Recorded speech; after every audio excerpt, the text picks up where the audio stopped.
Kalau kita ingin menempuh jalan, berarti jalan itu biasa ada dua. Biasa antum kalau menempuh sebuah jalan, berarti jalan itu ada tiga jalan. Pertama jalannya, yang kedua guide-nya, yang ketiga orang yang selamat di jalan itu, yang memberi testimoni ya. Paham gak maksudnya?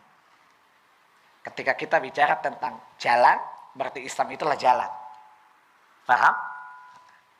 Ketika kita bicara bahwa siapa guide untuk kita menempuh jalan itu, maka kitab dan sunnah.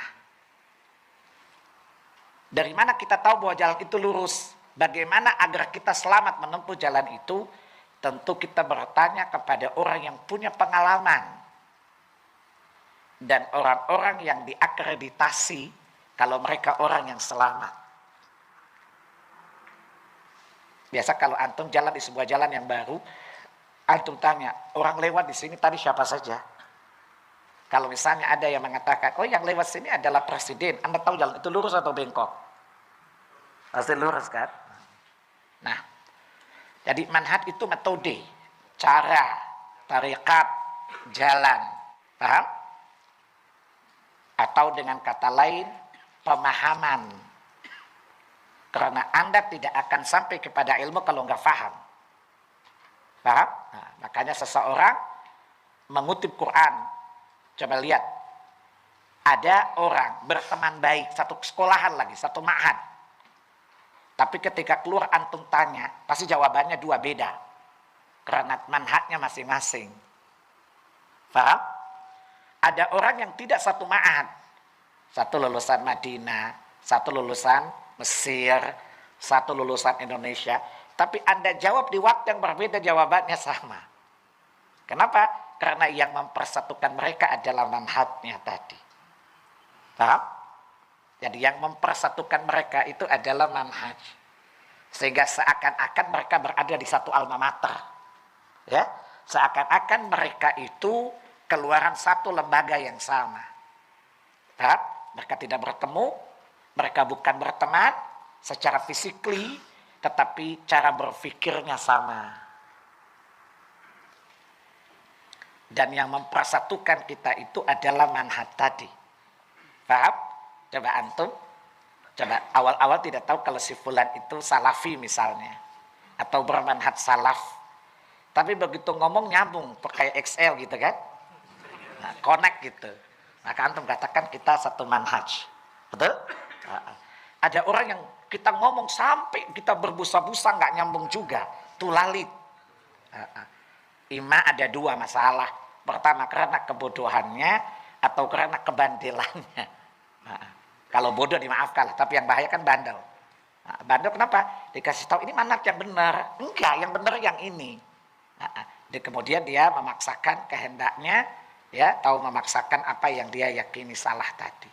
Nah, ini hal penting, hal dasar, karena dengan metode ini kita menilai siapa guru yang layak untuk kita ambil ilmunya. Paham?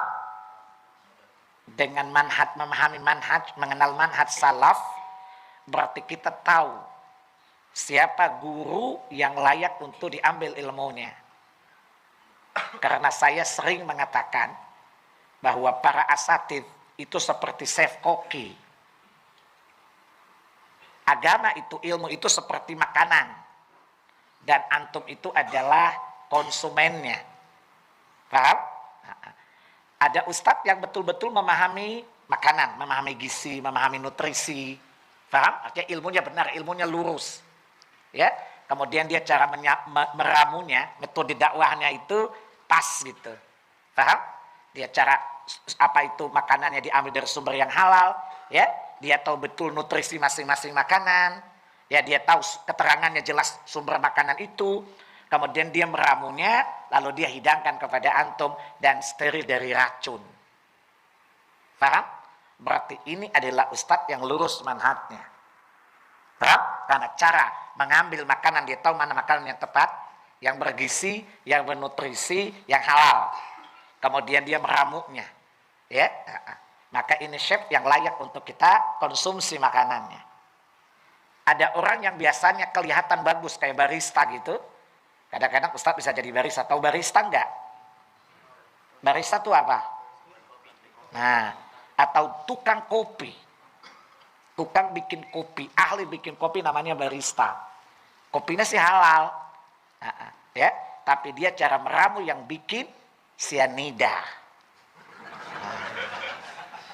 Coba lihat, kopinya sebesar 1 liter, sianidanya syubhat itu hanya 5 mili, koit loh.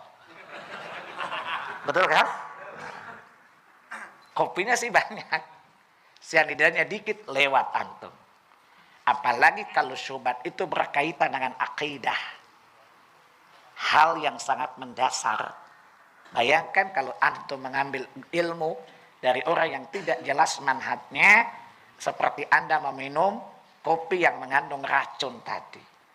Bayangkan kalau itu akidah, tanpa Anda sadar batal keislaman kita kan? Paham? Berarti belajar dari seseorang dan memperhatikan dari siapa kita mengambil agama kita, hal sangat penting atau sekedar penting saja? Karena biasanya sebuah informasi yang sampai kepada kita itu, pertama kita tahu sumbernya dari mana. Oh, yang ngomong sih Ustadz Badru, artinya sumbernya jelas. Antum tidak akan terima. Antum lihat siapa yang bawanya. Kalau yang bawa tukang bohong, tukang ngibul, tukang cerita, tukang itu, kira-kira antum percaya enggak? Paham? Yang ketiga, konten penyampaiannya.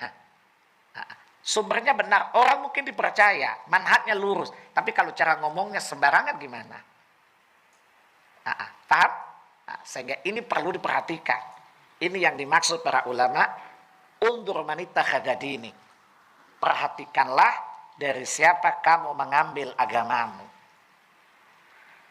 Ada seakan-akan ada syubhat.